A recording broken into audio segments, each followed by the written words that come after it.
In Congo, in this war against women, his hospital is the front line.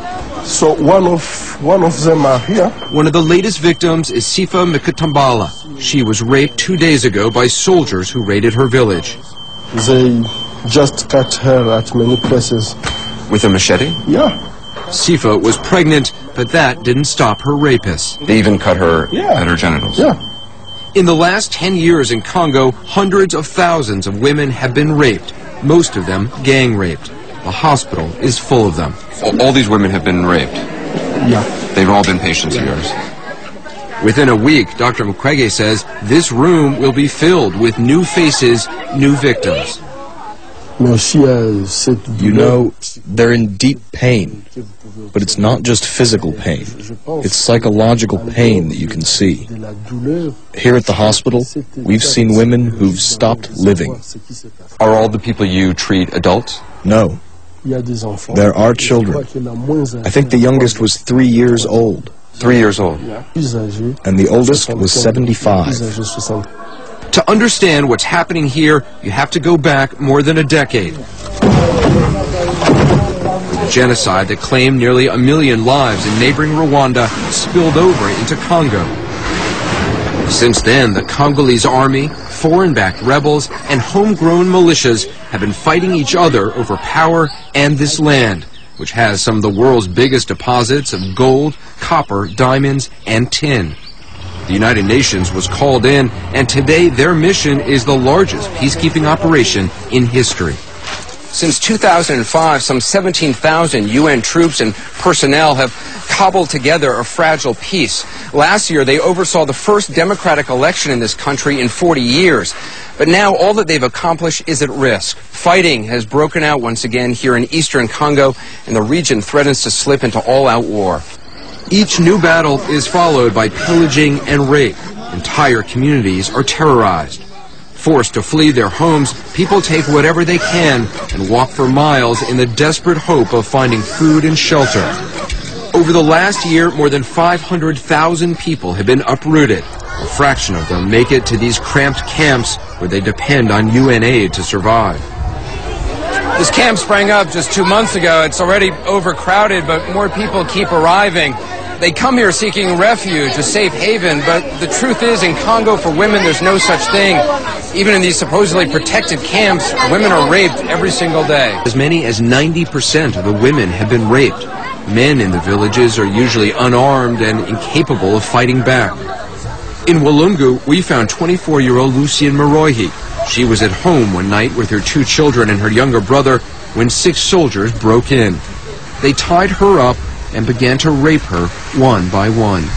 I was lying on the ground, and they gave a flashlight to my younger brother so that he could see them raping me. They were telling your brother to hold the flashlight? Yes.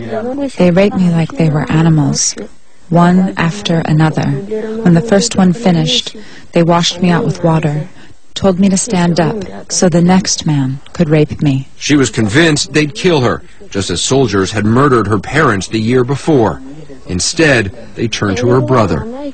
They wanted him to rape me, but he refused and told them I cannot do such a thing. I cannot rape my sister. So they took out their knives and stabbed him to death in front of me. Lucienne was then dragged through the forest to the soldiers' camp. She was forced to become their slave and was raped every day for 8 months. All the while, she had no idea where her children were. Did you know if they were alive or dead?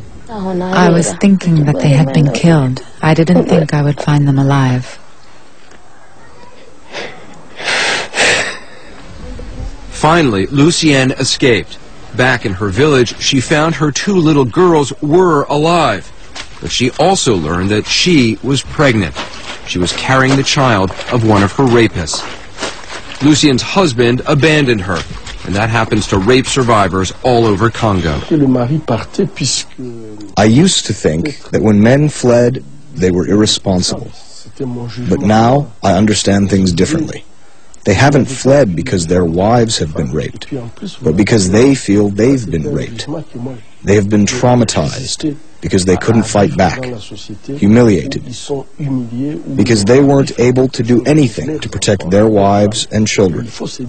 When a woman is raped, it's not just her that's raped, it's the entire community that's destroyed. What is the program? Judith Registre is with an organization called Women for Women. They run support groups for survivors of rape.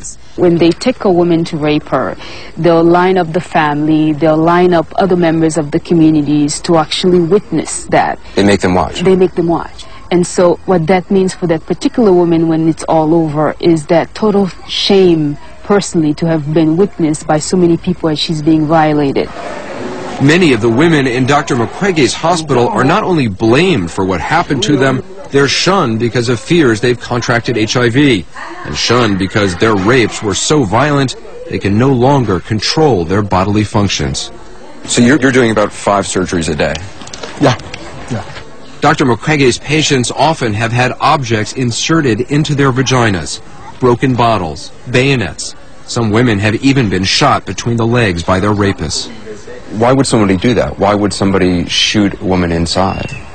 In the beginning, I was asking myself the same question. This is a show of force, of power. It's done to destroy the person.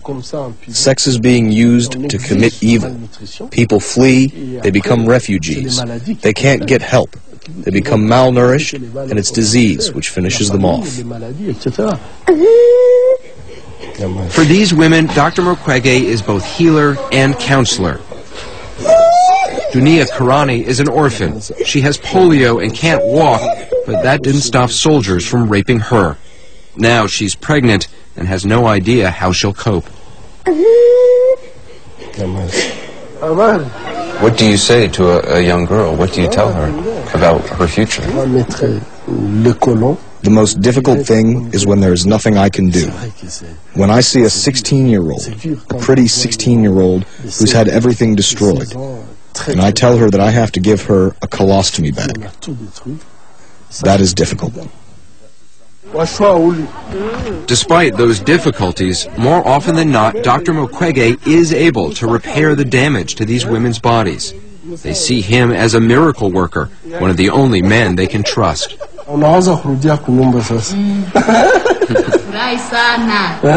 She's very happy. This gives you hope. It gives you strength to continue.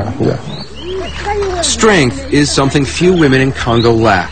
They bear the burdens, farm the fields, and hold the families together.